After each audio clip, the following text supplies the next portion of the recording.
सेनी इच्छुक कस्तो हुनुहुन्थ्यो भन्ने विषयमा पनि मैले यहाँ भनिरहनु पर्ने आवश्यकता छ जस्तो लाग्दैन। तैपनि मैले उहाँलाई जति उहाँसँग सङ्गत गरेँ, साथ गरेँ, त्यो सबैमा असाध्यै सरल स्वभावको हुनुहुन्थ्यो। बोलीचालीमा पनि मृदभाषी हुनुहुन्थ्यो र कसैलाई बिझाउने खालको मान्छे हुनुहुन्थ्यो।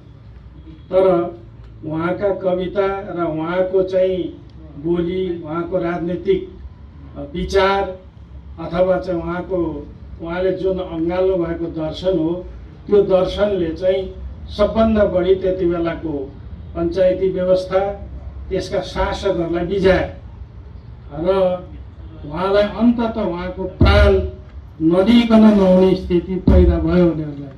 त्यसैले गर्दाखेरि चाहिँ मैले उहाँसँग साथ गर्दाको चाहिँ पाएको एउटा अनुभूति के हो भने वास्तवमा उहाँका धेरै साथीहरू थिए।